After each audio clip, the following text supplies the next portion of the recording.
I'm so glad to see you all here with your bright and shiny faces.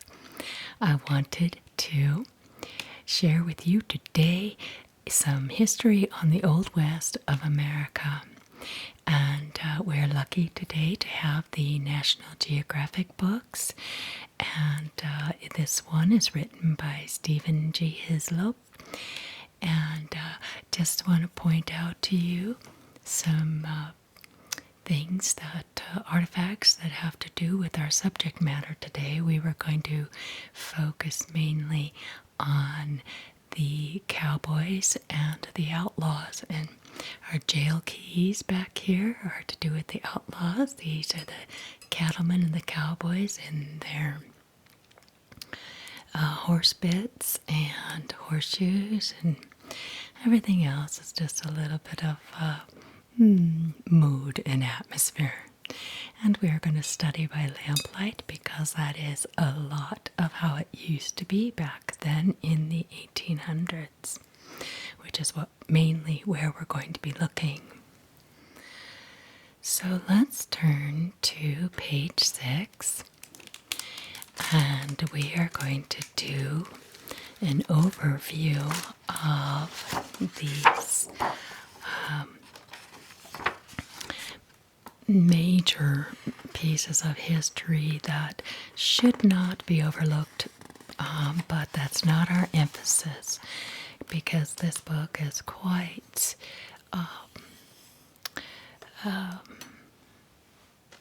filled with and detailed from the beginning of 1803 to the end of 1912.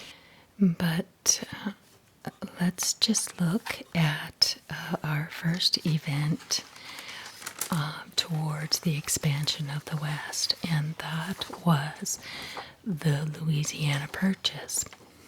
I made this map out special so that we could see much more clearly where the Louisiana area was. Okay, so these areas were pretty much already established as the United States thus far by 1803. You can see that there is Virginia, Kentucky, Tennessee, North Carolina, Georgia, and so on. So these are all established in that year. By 1803, that I made this map because this map is not very clear. So in 1803, Thomas Jefferson bought the Louisiana Territory, which you can see by this outline right here, is all considered Louisiana. And this belonged to France. We say loosely belonged to France because there were many claims on this territory besides them, and not to mention the indigenous people.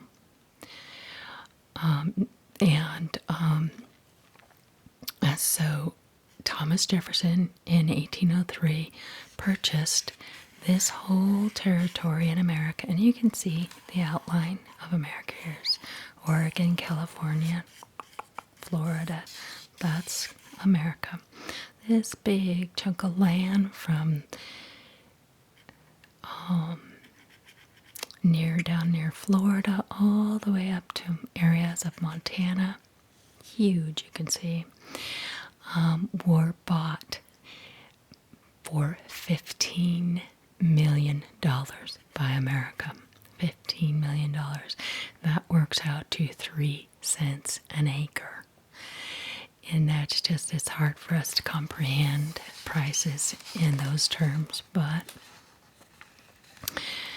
this was the beginning of our westward expansion and days leading up to what we're going to eventually get to.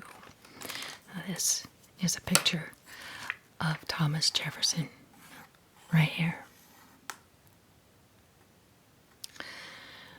Okay, and now, as I said, the integrity of that purchase comes into question because there were so many people who laid claim to that area besides France. And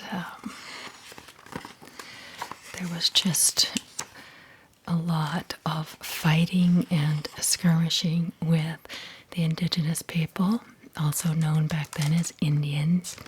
And there were just all kinds of fights, but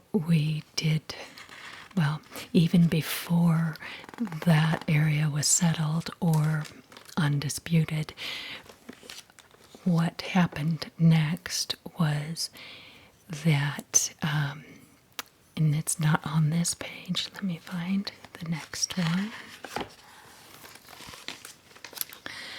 Here we go. No, that's not quite it either. That's the map for it, and I'll tell you in just a second. Are we all on page 28 now? This is where I want you to be. Lewis and Clark expedition. Okay, this is Lewis and Clark right here. William Clark, 33, and Meriwether Lewis, 29 years old, when they set out. And that was in 1804. Now see, this map is not clear, so that's not the one I want you to show you. This is the one. Because by as soon as the Louisiana Purchase was settled in the mind of Thomas Jefferson, he was very anxious to send people, ambassadors, through this land. We showed you the Louisiana Purchase area here, see? But he is going to have his men and his team travel from the Missouri River here in, St. Louis, Camp Dubois. And they take this trail along the Missouri River all the way up to, and we'll stop here because, of course, they made it all the way out to the ocean in Oregon. But it was here that they met an Hidatsa woman, originally Shoshone, but she had been captured. She was a great help to Lewis and Clark. Let me just show you this page right here. It shows Sacagawea. Sacagawea, a little bit about her. She was abducted as a girl from a Shoshone band by Hidatsa warriors around 1800. Yeah, let's see. Yes. There were many things that she did to help Lewis and Clark on their expedition. So as they met up with her here, she helped them find their way across the Bitterroot Mountains. Bitterroot Mountains is where I used to climb not that long ago. And yeah, so she got them all the way to Fort Clatsop in the Oregon coast. A very fascinating story, worth reading. All right, so this helped our expansion into the West. So that's why we're only taking a brief look, because it's part, but it's not what we want to focus on. It's just giving you an overview of how we started to expand from east, southeast to west. Okay. Okay, so we read about Thomas Jefferson commissioning Lewis and Clark to take that trip, and they brought back much information. We saw Sacagawea. Okay, the next part. Let's see, the Indian War. We're not going over that right now. I am going to skip over to page 52. If you can find page 52, Trappers on the Trail. 52. Okay. So this whole idea,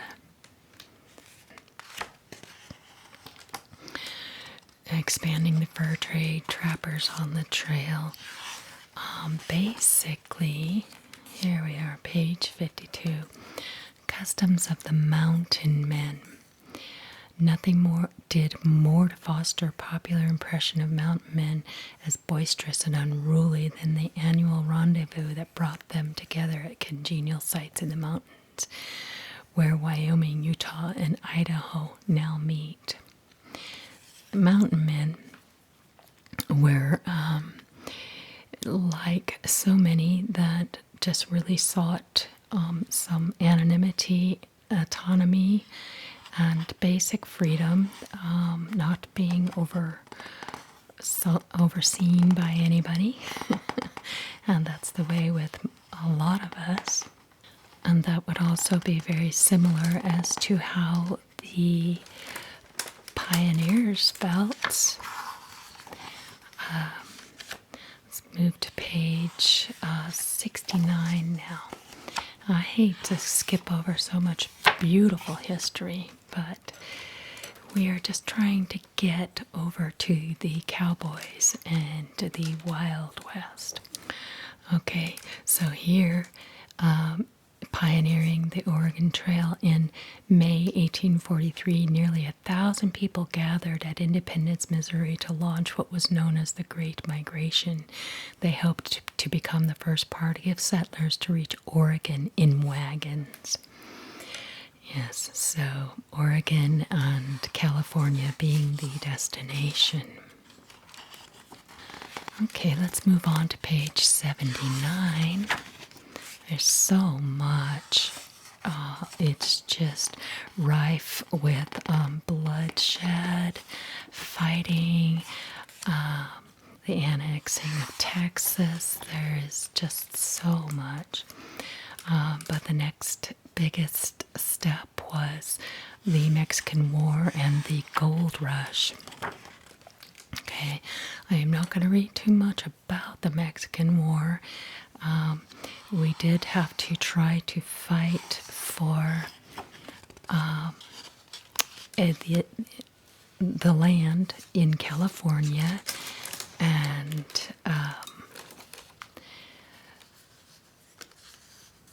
New Mexico.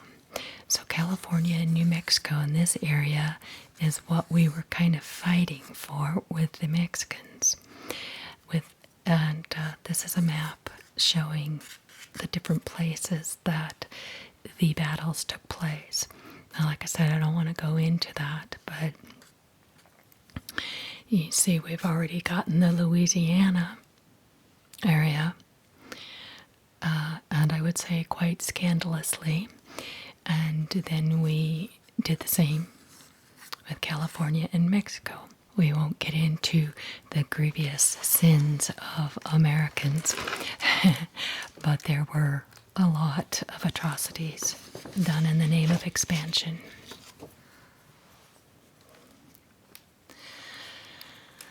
Okay, so the Mexican War originated along the Texas border, but President James Polk was looking far beyond the Lone Star State, and he intended to annex New Mexico, California, and other Mexican territory. It couldn't be achieved simply by occupying the disputed zones between the... I'm not even going to try to read that river name. 1846, they went to war. This president... He reminds me of Kevin Costner. Doesn't he look a bit like him? Okay. Well, it took 2 years, and we won that territory from the Mexicans. And so now we have almost a complete United States. But here is what grew the nation. big time. Striking gold. The discovery at Sutter's Mill. Take this map back out again and show you.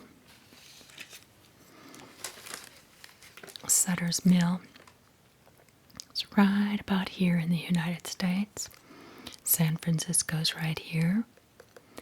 And there's just a slight bit west of San Francisco in the mountain areas that gold was struck. John Sutter was not seeking gold. He was hoping to profit by sawing timber in the foothills of the Sierras, but he struck gold. Then in May, a Mormon storekeeper at Sutter's Fort named Samuel Brannan took a bottle full of gold dust to San Francisco and walked through the town shouting, "Gold, gold, gold from the American River." And the rush was on. The rush was on, and a few could resist joining in. There were so many people that came to California after that point. They came from all over the world once the report of gold was announced. In fact, it says right here, Sutter was ruined by gold fever, which would soon draw fortune hunters to California from around the world. So Sutter was ruined. So a mad rush to California, that just grew our nation up super fast then. All right, let us turn to page 123. This tells more about what it was like in the mining camps. We're going to pass slavery issues. We're not even going to go into the Civil War. A very important part of our history, but does not explain anything about expansion to the west. Although there was a little bit of involvement, a tiny bit. Here's a neat looking wagon. Isn't that neat? That mode of transportation back then. Mark Twain says, "Our coach was a swinging and swaying cage of the most sumptuous description, an imposing cradle on wheels." Okay, battle on the plains. There was so much bloodshed trying to get all of our land and relocating the indigenous people, unfortunately, to camps. That's a long story. That's separate from what I'm trying to achieve today. Here is a picture of one of the towns. This one is Boomtown. Soon after Green Russell's gold strike near Pikes Peak drew attention to Colorado. In 1858, miners rushed there on numerous roads. Thousands staked claims along Clear Creek west of Denver. So that's a kind of what one mining town looked like at the time. Showdown in Nevada. Okay, so here is another huge part of our expansion out west, and that is the building of the railroad, because of course this then brings many people with much more ease and speed from the east to the west. If somebody came in from another country, they could start out in New York and make it all the way out to California.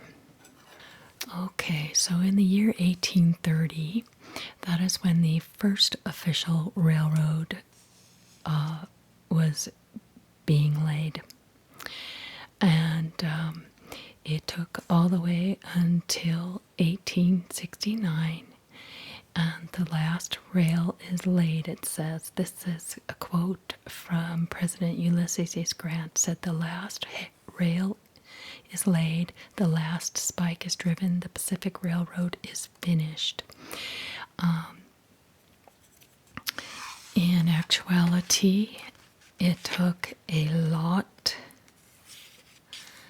of blood, sweat, tears, swindling, killing, and thieving for the railroad to get built, as most understand that properties were bought that shouldn't have been sold, and all kinds of sad grief getting the Union Railroad, the Pacific Railroad built.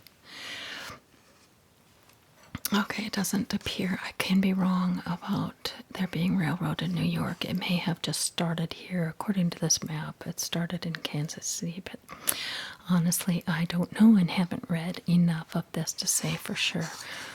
But it was first began in 1830, and the last rail was laid in 1869. 1830 to 1869. Okay. Now that really helped build the West. And there were, in this book, which was written in 2016, there's a lot of obvious reference to indigenous people being called Indians. I hope none of you will take offense at that. This is a very good and informative book.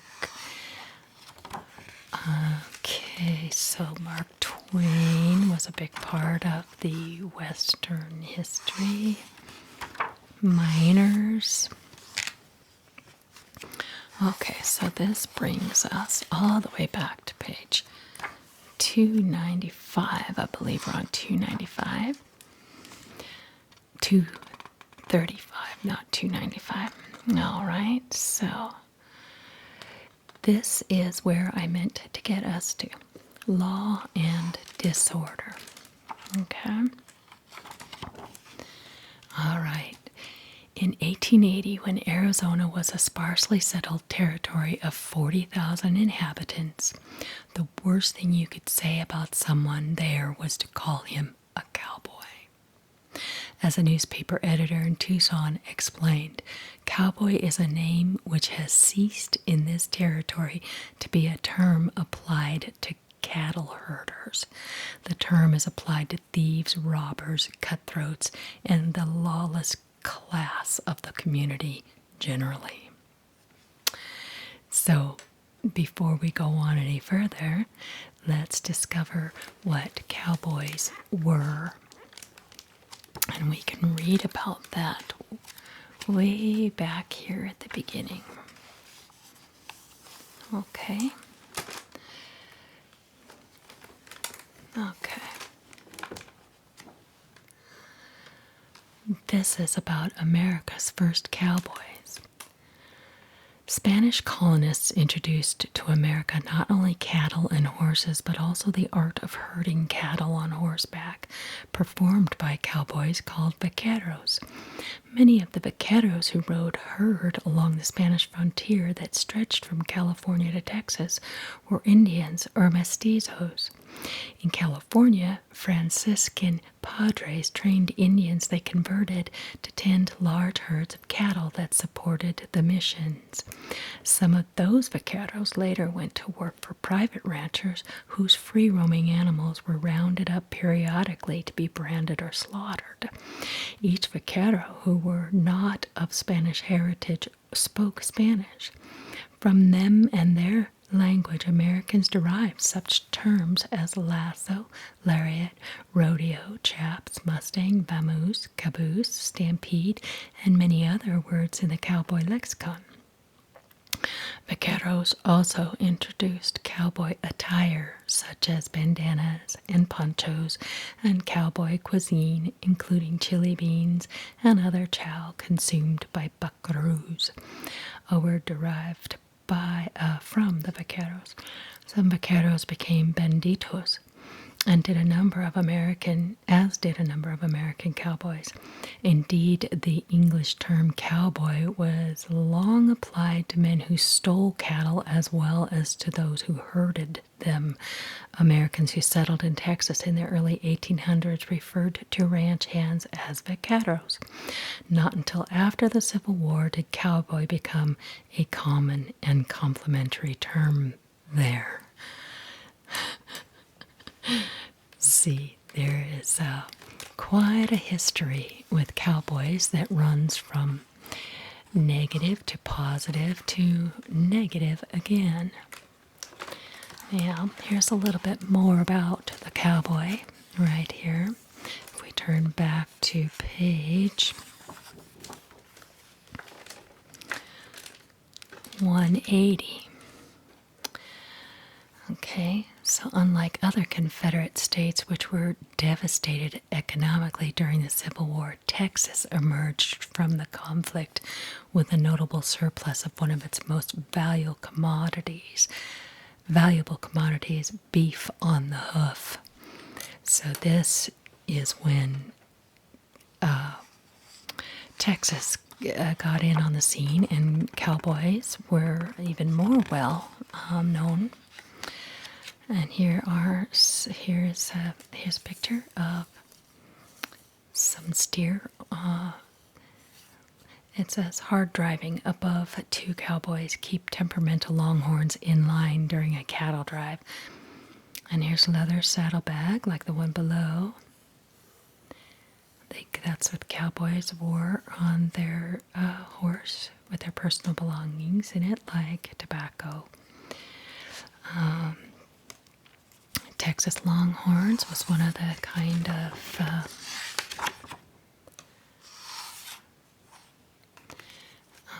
contrary to the popular image of wild cowboys riding into town with guns blazing, raising hell was seldom the first order of business when travel-weary drovers from Texas reached their destination in Kansas. Many first visited a barber shop to be shorn and shaved and went shopping to replace worn-out boots, hats, or trousers. Cowboys earned about $1 a day on the trail and had from $60 to $90 in hand at the journey's end, and much of it went to their new clothing.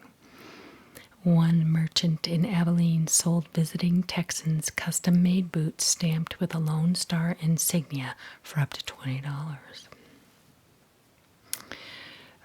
Front Street. This is a typical picture of a cowboy. And here we have a typical western town. This is Dodge City, a profitable cattle town. All right.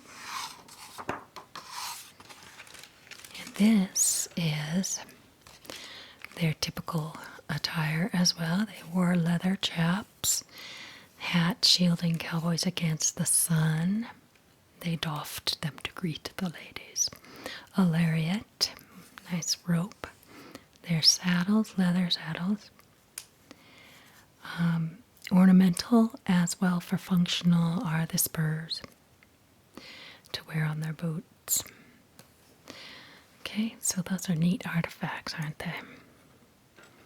Now that just gives you a little bit of history of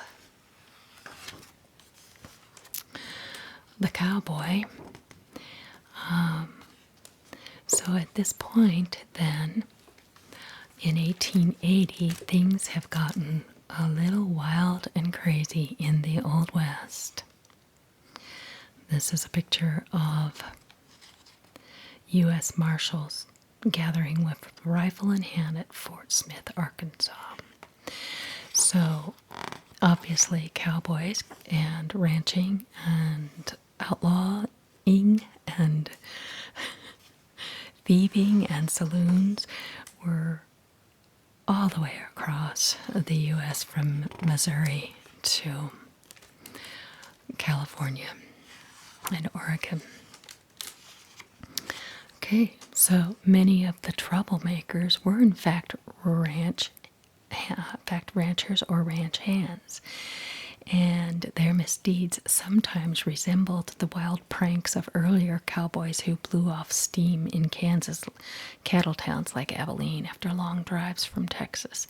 The manager of a mine in Galeyville, Arizona, for example, complained of cowboys who had the annoying habit of saluting us with an indiscriminate discharge of firearms, and after indulging in a few drinks at the saloon, practiced shooting at the lamps, bottles, and glasses. Some went so far as to shoot the cigar out of one's mouth, he added, which caused a nervous feeling among the visitors especially.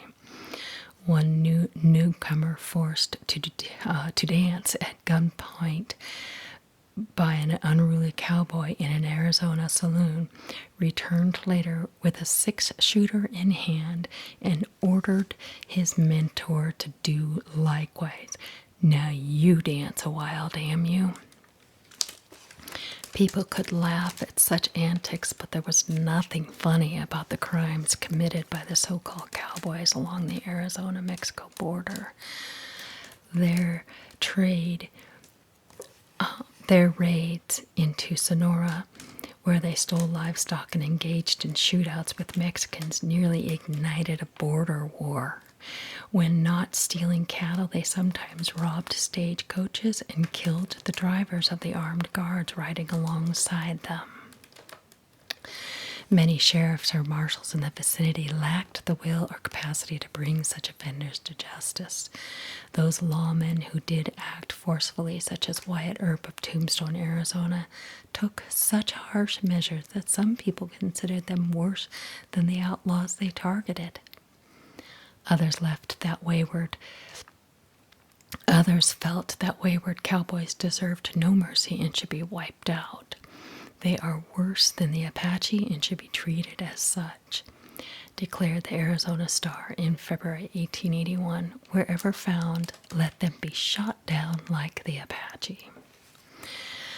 Those were strong words at a time when Apaches confined to the miserable San Carlos Reservation in southeastern Arizona broke out periodically and clashed with soldiers and settlers.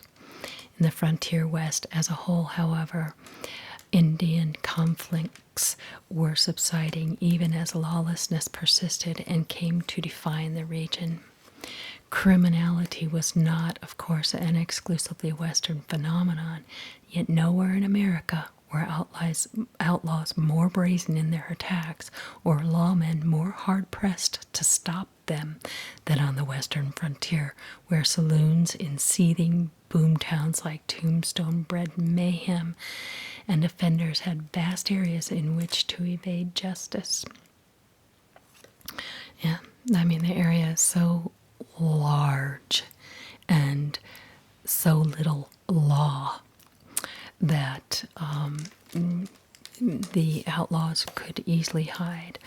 And like they said, in so many cases, they were called cowboys. Even though the legitimate cowboy still existed, it wasn't synonymous with a good feeling anymore. Some Western gunmen who gained notoriety in the late 1800s were Civil War veterans who continued to wield weapons after the conflict ended. Several former Union soldiers or scouts, including James Butler, also known as Wild Bill Hickok, and Virgil Earp, who fought alongside his brother Wyatt in Tombstone's infamous OK Corral gunfight in 1881. They served as lawmen in western states or territories where Union veterans or men appointed by the former Union commanders like President Ulysses S. Grant and Rutherford B. Hayes often called the shots. Ex-Confederate soldiers or guerrillas who stuck to their guns, like Jesse James, stuck to their guns.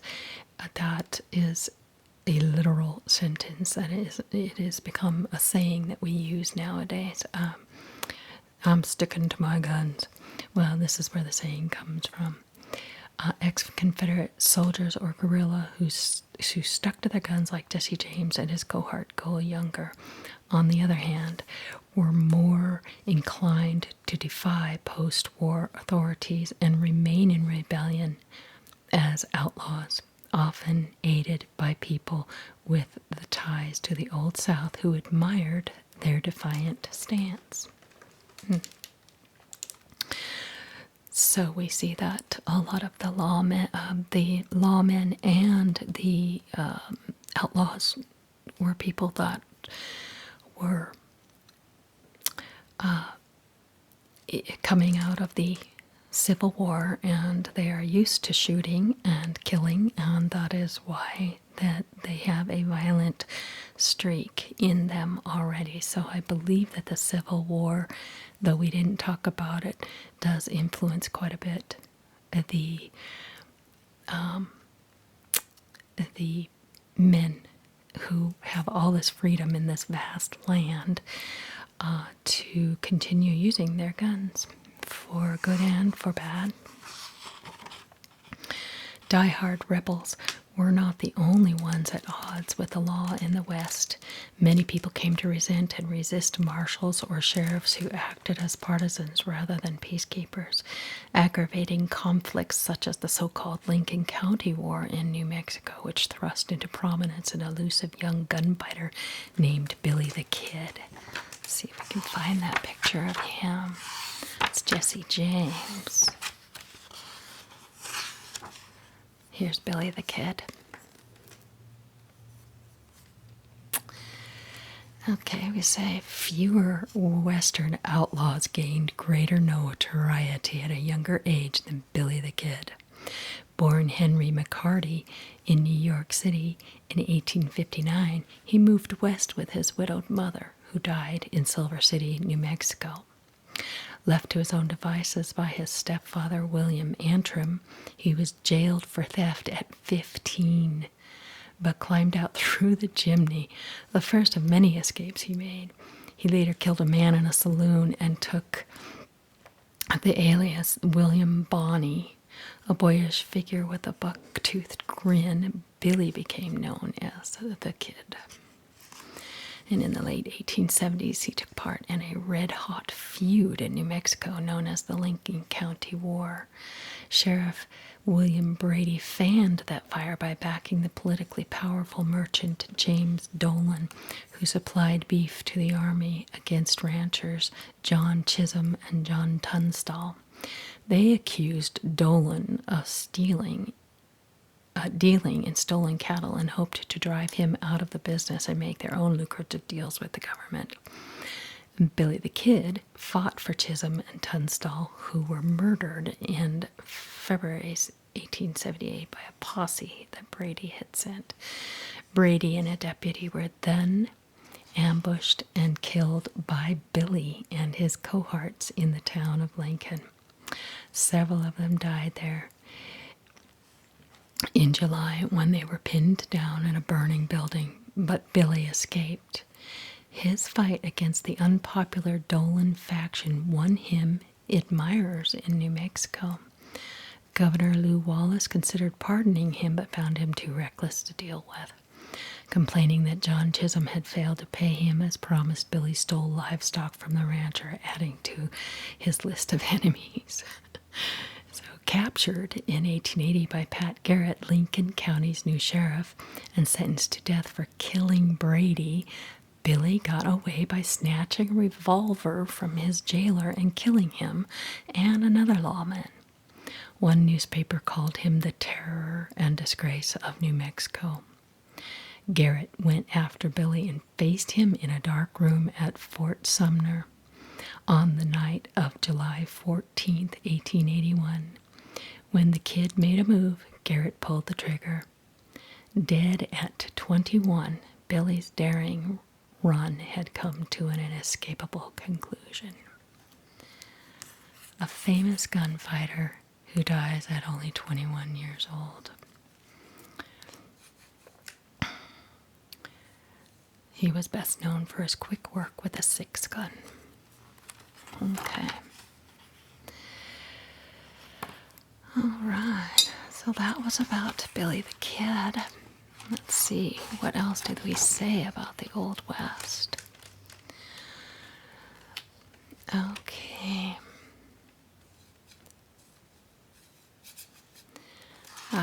We gotta finish this part because it explains a little bit more. Die-hard rebels were not the only. Okay, so we're talking about Billy the Kid. Worse still were vigilantes who claimed to be dispensing justice to evildoers while carrying out vendettas against those who challenged their right to appropriate public land or mineral wealth. In the late 1880s, cattle barons in Wyoming launched a campaign to brand small ranchers there as rustlers and eliminate such competitors. See what I mean? I mean, our West is so full of rebels and renegades. Okay, so culminating in the so-called Johnson County War, which ended when federal troops intervened. The lavish attention paid in newspapers to Western outlaws such as Belle Starr, whose exploits as bandit queen in Indian Territory were embellished by journalists, heightened the impression that lawlessness was rampant in the 1880s. Yet this was also a time when lawmen, judges, and higher officials began to tame the Wild West and suppress the bloodshed there.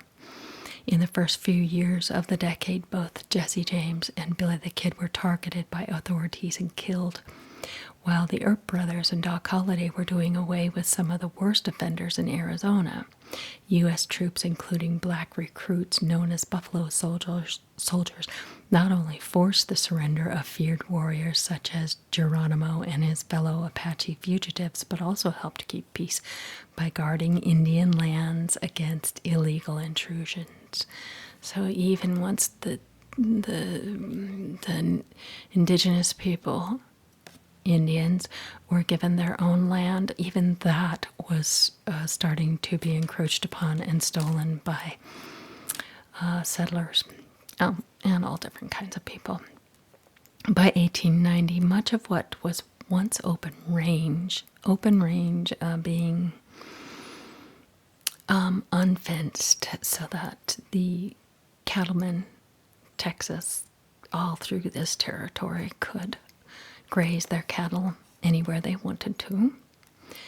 By 1890, much of what was once open range had been fenced in, a process that caused conflict initially, but provided stability in the long run by placing barriers between competing owners and rival interests.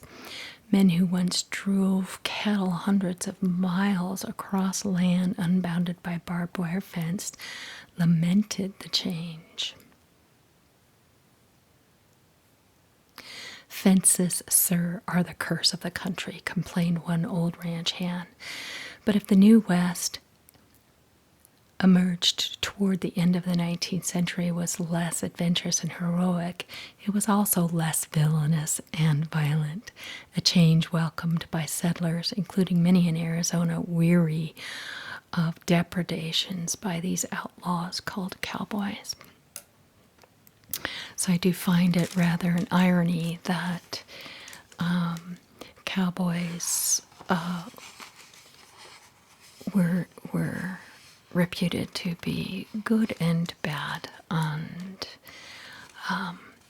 that they just used to be cattle movers and rustle up the cattle, but there was so much wildness back around this time that a cowboy or a lawman could go rogue or have integrity, either one. The last days of Jesse James. And also to take note that the cattle and the ranchers and the horses and the gold, it was all so much a part of the wildness, because there was not enough law and order. Then the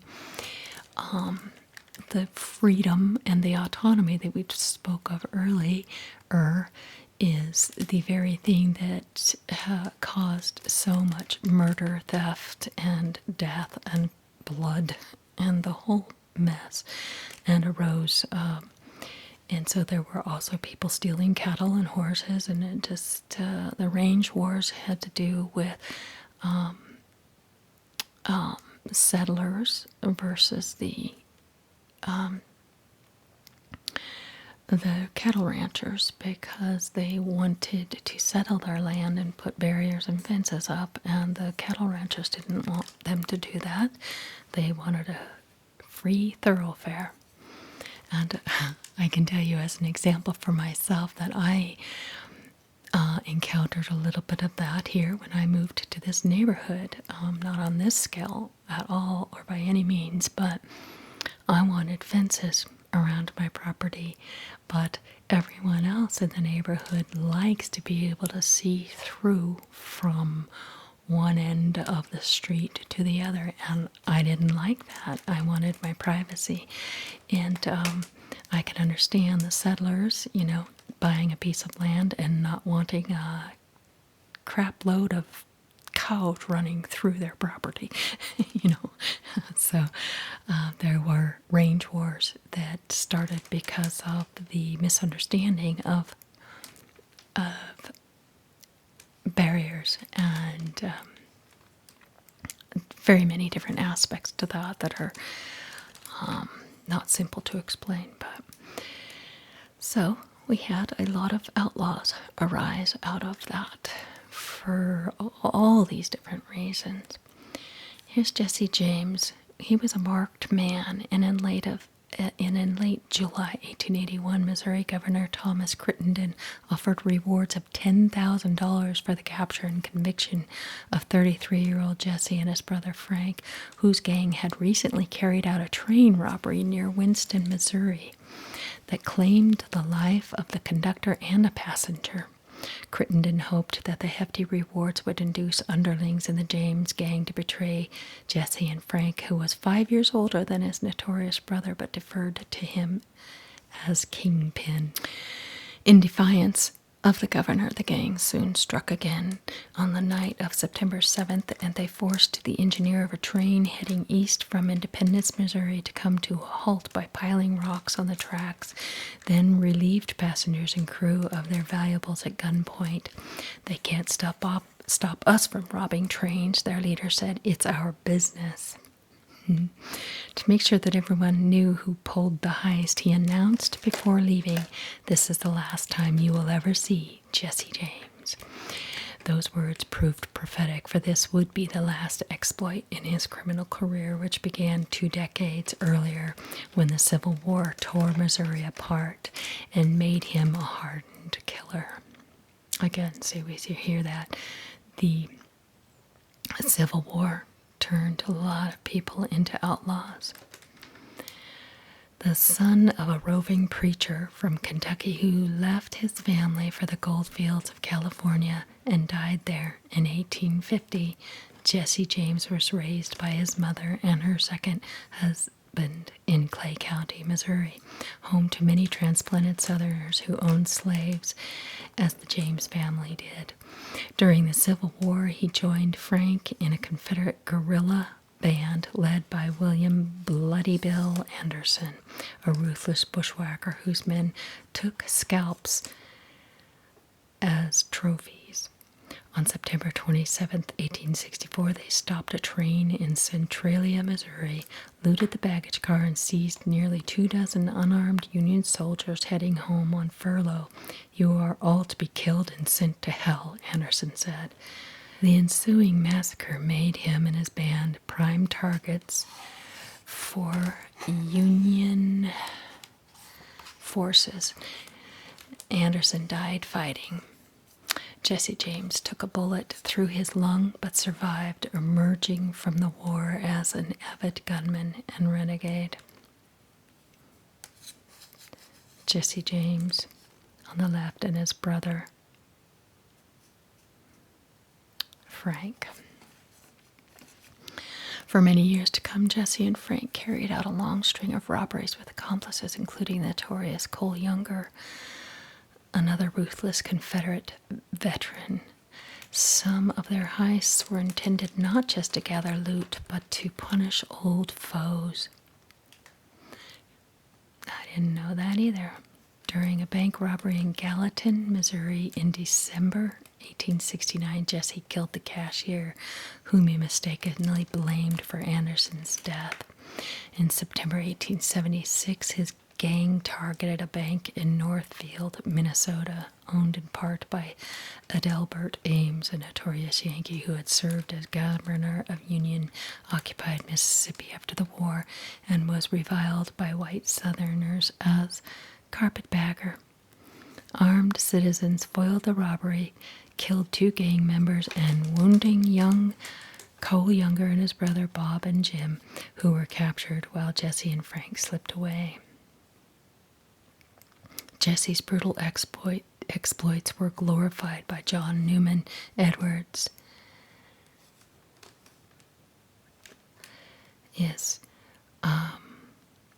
Editor of the Kansas City Times, an ex-Confederate devoted to the Old South and its lost cause. He published an anonymous letter that readers assumed was from Jesse, although Edwards probably spiffed it up a bit. In it, the outlaw portrayed his gang of thieves as Robin Hoods who rob the rich and give to the poor, and claimed that their criminality was child's play compared with the corrupt administration of President and former Union Commander Ulysses S. Grant. "It hurts me very much to be called a thief," wrote the gang leader, who complained that the title equated him unfairly with Grant and his party. It doesn't make any difference. They murdered a heck of a lot of people. Some Missourians who had backed the Confederacy considered Jesse a hero and shielded him. But public support waned when he formed a new gang and resumed his deadly crime spree in 1881. His nemesis, Governor Crittenden, had sided with the Union during the Civil War, but many former rebels now agreed with Crittenden that it was time to clean up the state and crack down on the worst offenders. Although the governor offered rewards for both James brothers, he knew that Jesse was the instigator. In January 1882, Crittenden met privately with gang member Bob Ford and promised to reward and pardon him and his brother Charlie if they eliminated their boss. On April 3rd, they entered his home in St. Joseph, Missouri, and Bob Ford shot Jesse James in the back of the head. Convicted of that murder, the Ford brothers were pardoned as promised. Wow.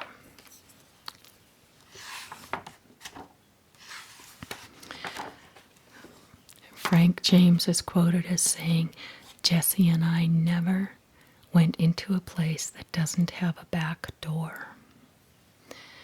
Okay, Band of Brothers. Cole Younger is on the far left, and his brother Bob stands behind the seated Jesse James, second from the left, and brother Frank in this portrait of the gang taken not long before the bank robbery in 1876.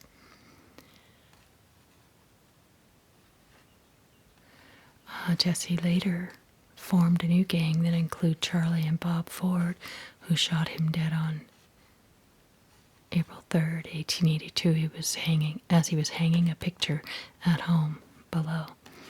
I saw a movie with that depiction.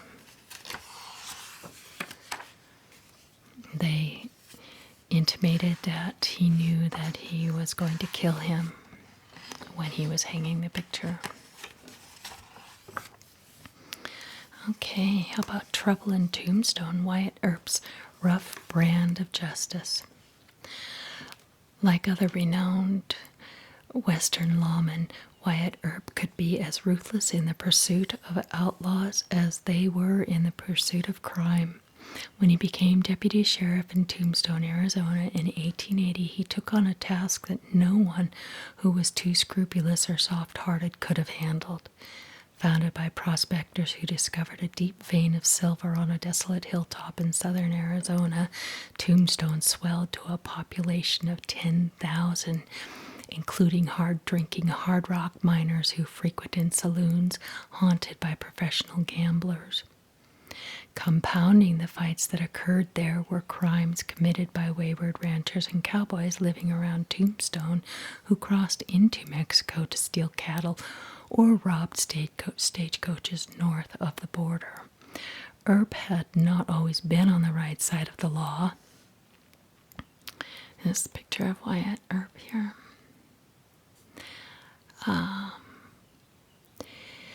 Born in Illinois in 1848, he was accused of defrauding authorities of a small sum while serving as constable in Lamar, Missouri, and was later charged with horse theft in Indian Territory before slipping away to Kansas and using his grit to police rowdy cattle towns.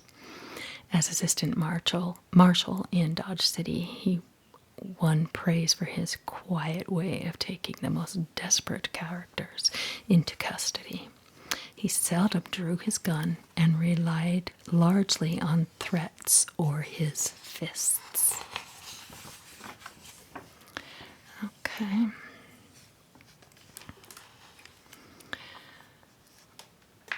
Wyatt Earp kept order in Tombstone with the help of his older brother Virgil, who served as both town marshal and a deputy U.S. Marshal, and his younger brother Morgan, who also had been a lawman in Kansas.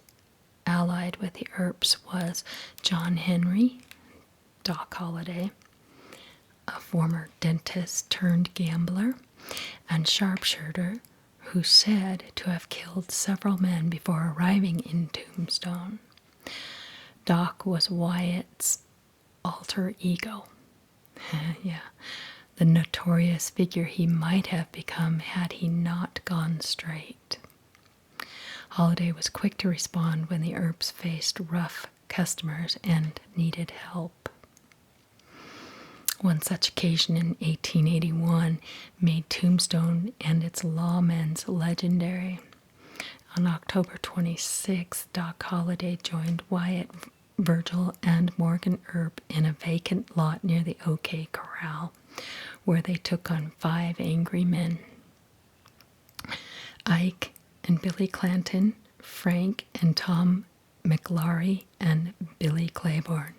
The Clantons and McLaurys were ranchers suspected of foul play who hated the lawmen. Of course. Ranchers. Now see, when you watch the movie Tombstone, you think that that Wyatt Earp were fighting outlaws, and these people really weren't necessarily. They were angry ranchers. Moments after Doc Holliday and the Earps confronted their foes and ordered them to drop their weapons, both sides began blazing away. Within a half-minute, some 30 shots rang out. The McLaury brothers and Billy Clanton were fatally wounded.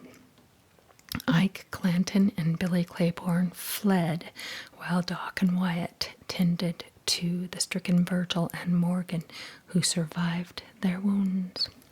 The deadly gunfight left Tombstone sharply divided between those who favored law and order as imposed by the Earps and those who thought they were engaged in a brutal vendetta. The Tombstone epitaph hailed the Earps for showing the lawless cowboy element that they cannot has come into the streets of Tombstone in broad daylight, armed with 6-shooters and Henry rifles to hunt down their victims. The rival Tombstone Nugget proudly reported that the funeral for Billy Clanton and the McLaurys was largest ever witnessed in town, attended by hundreds of mourners accompanied by a brass band playing a solemn and touching march for the dead. Now, see, that's something else that if you watch Hollywood movies, they won't be letting you know that the ranchers actually did have support. In December 1881, Virgil Earp was severely wounded in the street at night by unidentified assailants. 4 months later, Morgan Earp was shot and killed in a pool room by someone who fired through the window and got away. Wyatt blamed Ike Clanton and his cohorts, including outlaws Frank Stillwell and William Curly Bill Brocious, but he despaired of bringing them to justice in Tombstone, which was now controlled by the anti-Earp faction. So he enlisted Doc Holliday and other gunmen as vigilantes. Ike Clanton escaped their grasp, but Wyatt killed Stillwell and Brocious, who were probably guilty but had no chance to plead their case. His posse also took the life of Florentino Cruz, a Mexican suspected of complicity in the murder of Morgan. Cruz's employer, mine owner J.S. Browder, asked how law-abiding citizens could sanction the kind of justice which is administered from the muzzle of guns in the hands of Doc Holliday and the Earp party. Wyatt Earp was long dogged by charges that he violated the law when he took it into his own hands. Not until after his death in 1929 did writers and filmmakers celebrate him as one who dispensed swift justice on a savage frontier. An old admirer in Tombstone may have overstated the case when he claimed that Wyatt never killed a man who did not richly deserve it, but he lived in trying times in turbulent places where it was hard to enforce the law without sometimes bending or breaking it. Here's a picture of the Billy Clanton and Tom and Frank McLaury.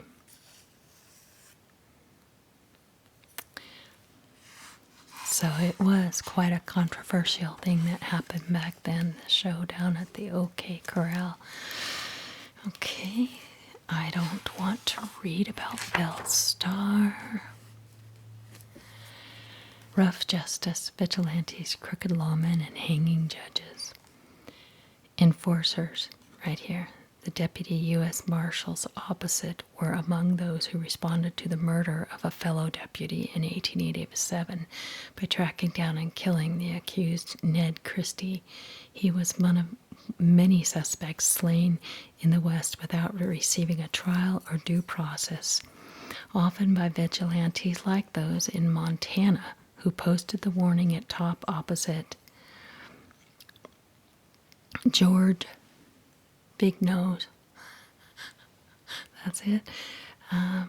Parrot shown at right. Oh no. Okay, no. Here, George Big Nose. Hauled from jail and lynched in 1881 after being convicted of murder in Wyoming and attempting to escape. So lots of vigilantism and taking the law into their own hands. 3 men lynched for undisclosed offense, hang from a bridge in Kansas. Some lynchings in the West were racially motivated, but many of the victims were white, suspected of serious crimes. Here's the Dalton gang.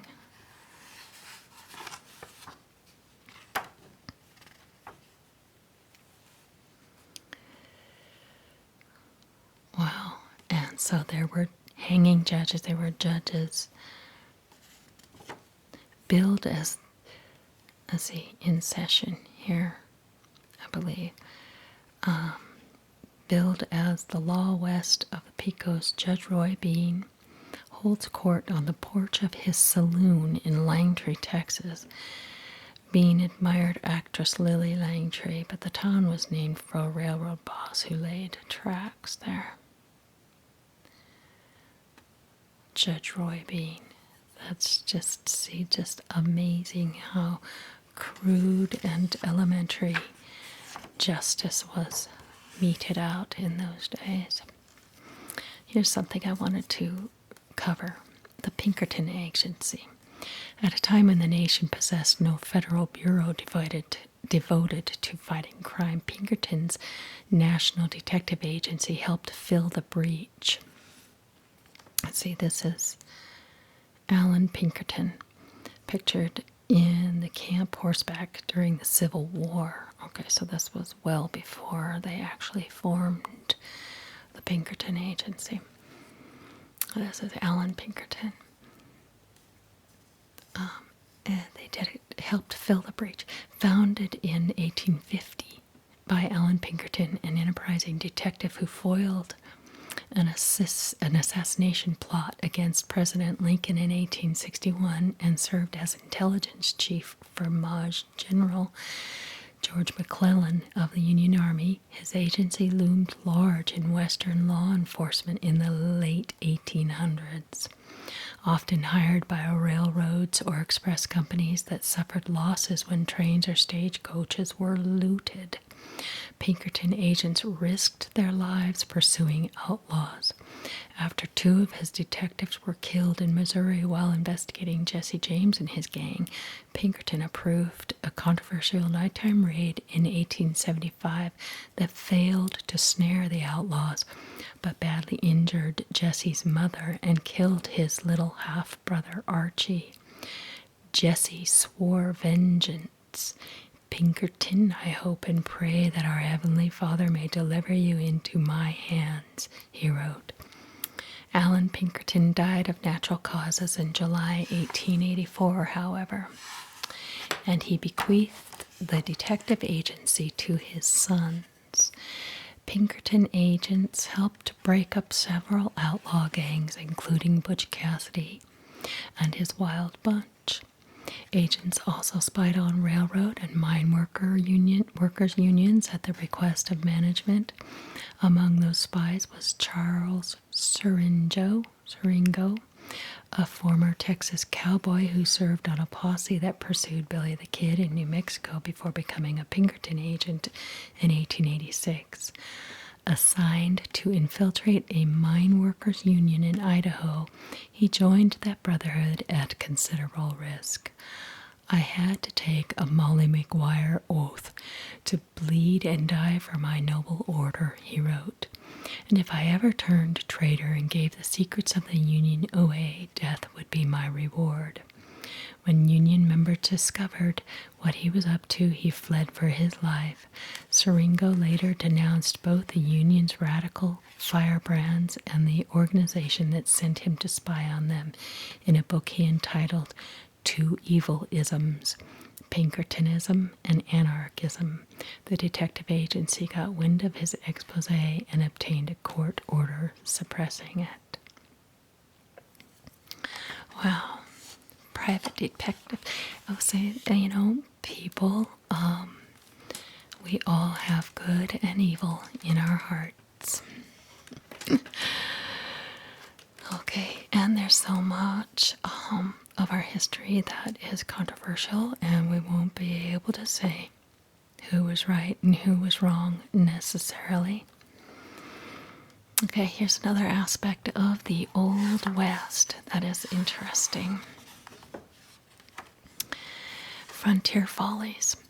Here is a picture of a genuine saloon as it really looked back in,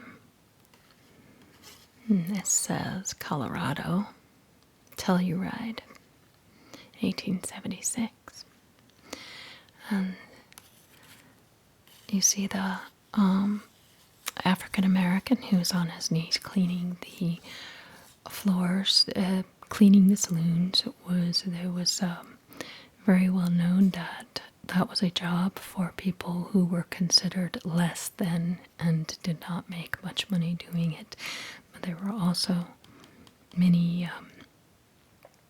average white citizens that took such jobs as well.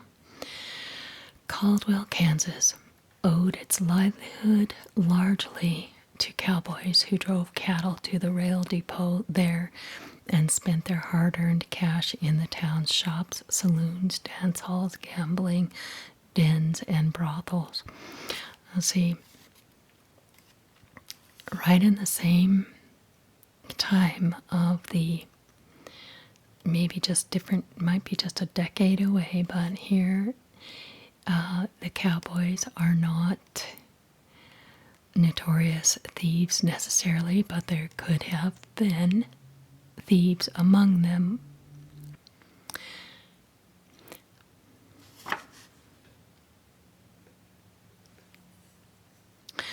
When ornery cowboys shot up Caldwell in December 1881 and killed 2 prominent residents, however, the town council closed the saloons and outlawed prostitution and professional gambling.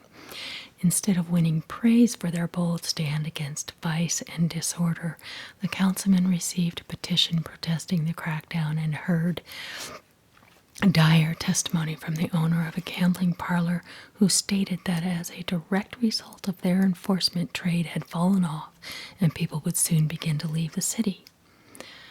Caldwell risked ruin, he warned, if it failed to follow the example of a Dodge City, a rival cow town that continued to ply cowboys with liquor and other diversions. The council soon reversed itself. Caldwell was once again in the business of providing customers with whatever cheap thrills or costly pleasures they could afford. Many towns across the West catered to cowboys, miners, and other men who liked to gamble, craved strong drink, and longed for intimate female company in frontier communities that were largely male. Like Caldwell, those towns often found it difficult to provide such profitable entertainment while at the same time preserving civic order and decency. In some places, the saloons and gambling dens far outnumbered all the shops, restaurants, and other public places combined. The boomtown of Leadville, Colorado, which grew to a population of 40,000 in 1880 following the discovery of rich silver deposits there a few years earlier, boasted 120 saloons, 118 gambling halls, 35 brothels, and a reputation for rowdiness surpassing that of Dodge City, where a newspaper correspondent wrote, "Leadville is 40 degrees nearer hell than any city in the Union. You Dodge City folks are Sunday school children by comparison." Here's a picture of a woman dressed in a way that left no doubt as to their vocation. Prostitutes such as this woman in a Colorado saloon were sometimes paid with tokens offered as change by saloons or brothels to encourage customers to return to the place that issued them. Some Western saloons not only offered patrons whiskey, beer, and other stimulants, but also furnished card tables and roulette wheels, musical entertainment, and dancing girls who kept business flowing by encouraging men to buy drinks. A cowboy told of his visit to one such emporium in Abilene, Kansas, where a girl came up and put her little hand under my chin and looked me square in the face and said, "Oh, you pretty Texas boy, give me a drink." I asked her what she wanted, and she said anything I took, so I called for 2 toddies. Many who kept men company in such places were indeed girls, still in their teens, and their services were not limited to dancing with customers or soliciting drinks. A journalist in Dodge City described the typical saloon there as a long frame building with a hall in front and sleeping rooms in the rear. The hall was nightly used for dancing and was frequented by prostitutes who belonged to the house. They and their customers used the rooms and back both day and night, he added. Whether prostitutes operated in their own hovels called cribs, or worked together in saloons, brothels, or so-called hog ranches that catered to soldiers at nearby forts, their lives were often brutal and brief, cut short by disease, violence, or suicide. Some escaped their dismal occupation through marriage, and a few rose to become madams of lucrative houses visited by men of means. Jenny Rogers of Denver ran several such establishments in that city, including the glittering House of Mirrors on Market Street, which opened in 1889 and was frequented by police officers, city officials, and state legislators. Brawls and assaults sometimes occurred in brothels, but nothing produced more notorious gunplay than gambling in saloons where alcohol fueled the grievances of those who felt cheated. Some avid gamblers who haunted Western bars, including Doc Holliday and his nattily attired acquaintances Lute Short and Bat Masterson, were also keen gunmen. John Wesley Hardin, a temperamental Texan who once shot a stranger through a thin hotel room for snoring too loudly, killed several of his 20 or more victims in gambling disputes. Wow. While Bill Hickok, adept both as lawman and as card player, was done in by another gunslinging gambler named Jack McCall in a saloon in Deadwood in 1876. After losing repeatedly to Hickok at cards, McCall began drinking heavily and shot him in the back of the head while he was playing poker with others. Legend has it that when Hickok drew his last breath, he was holding aces and eights, known to posterity as the dead man's hand. Wow, the Wild West, full of people who had too much freedom. Okay, that's about taxing the red light districts. All right, so you can understand why the Wild West became notorious. And dime novels helped in that, because nothing did more to shape the popular image of the West as a wild frontier when good ultimately triumphed over evil than dime novels, which were introduced in 1860 by an enterprising publisher named Erastus Beadle. And over the next few decades, Beadle alone issued more than 300 dime novels, and other firms churned out thousands more.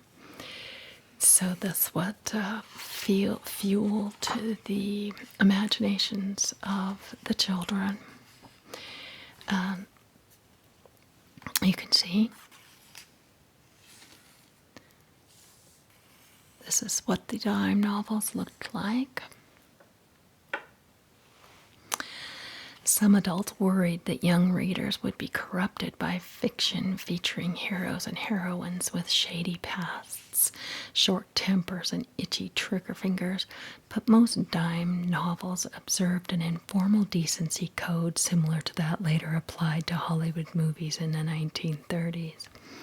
Calamity Jane and Deadwood Dick eventually married and had a child, but they were not allowed to live so happily ever after.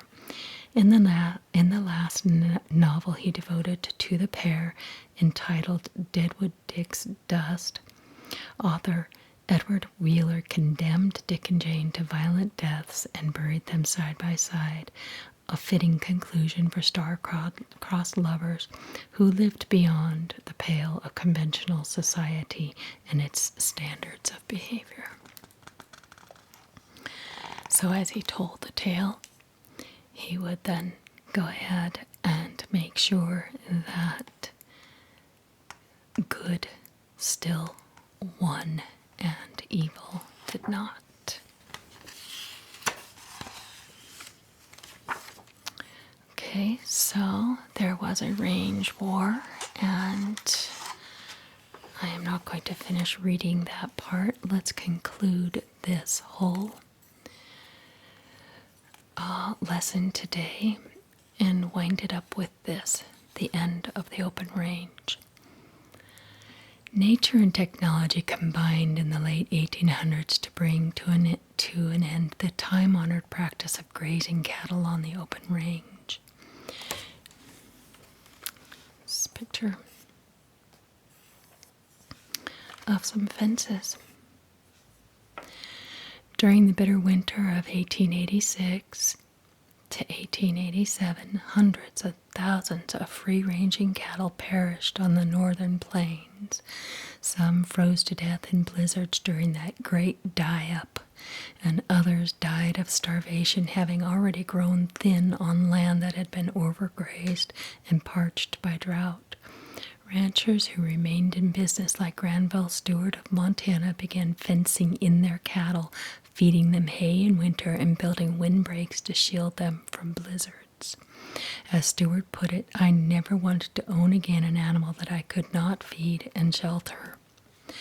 Barbed wire, perfected in the 1870s, made fencing practical and affordable. Joseph Glidden of Illinois devised barbs that were less sharp than earlier versions, which wounded animals and attached them firmly to double-twisted steel wire. He then formed a partnership with a neighbor, Isaac Elwood, to manufacture his product and hired a gifted young salesman named John Warren Gates, who won over skeptical Texas ranchers by demonstrating how Glidden's wire could repel longhorns without injury. Production of barbed wire increased from 300 tons in 1875 to more than 40,000 tons 5 years later. When large ranchers began fencing public land they claimed as their own, small ranchers and homesteaders cut the wires to gain access. Conflicts over fences were common in Texas until the state legislature made fence cutting a felony and the fencing of public land a misdemeanor. By the end of the 19th century, most western ranches were enclosed by barbed wire, which restrained not just cows, but cowboys, who now spent much of their time mending fences. The closing of the open range corralled free-roaming cowboys like E.C. Teddy Blue Abbott, who took part in some of the last drives north from Texas. Just when everything was going fine and a cowpuncher's life was a pleasant dream, he recalled, the whole thing went kerplunk, and we are now a prehistoric race. And that is the end of the Wild West.